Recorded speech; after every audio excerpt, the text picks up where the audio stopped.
नमस्कार मंडळी, घरगुती चवमध्ये तुमचं स्वागत आहे. आज आपण पाहणार आहोत बोंबीलची चटणी. त्या दिवशी आपण बोंबीलची रस्सा भाजी पाहिली, आज आपण चटणी बघणार आहोत आणि एकदम सोप्या पद्धतीने. तुम्ही चटणी पण म्हणू शकता किंवा ठेचा पण म्हणू शकता बोंबीलचा. चला तर मग आपण सुरू करूया.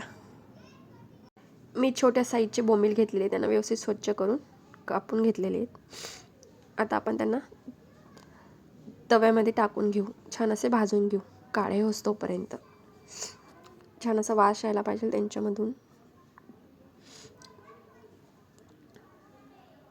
हा ठेचा खूप छान लागतो चवीला, पण तोंडी लावायला पण खाऊ शकतो त्याला, किंवा भाकरीसोबत पण खाऊ शकतो. चांगले असे भाजले जात आहे, पाहू शकता तुम्ही. तर आपण त्याला काढून घेऊ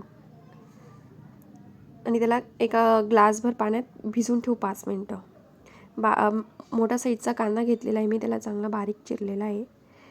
बारीक चिरून घ्यायचा आहे त्याला.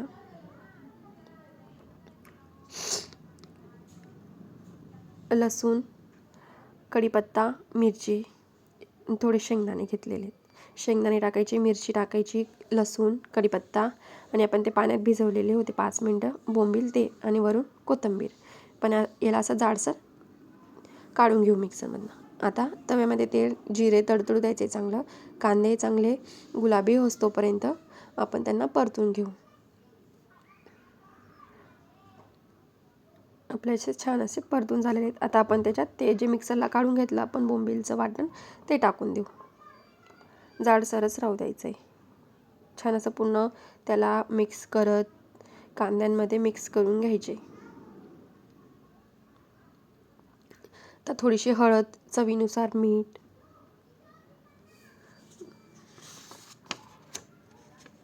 आपला ठेचा रेडी आहे. हा व्हिडिओ आवडला असेल तर लाईक करा, तुमच्या मित्रमैत्रिणींसोबत शेअर करा आणि अशाच आणखी रेसिपींसाठी घरगुती चवला सबस्क्राईब करायला विसरू नका. पुन्हा भेटूया पुढच्या व्हिडिओमध्ये. तोपर्यंत पौष्टिक खा आणि आनंदी राहा. धन्यवाद.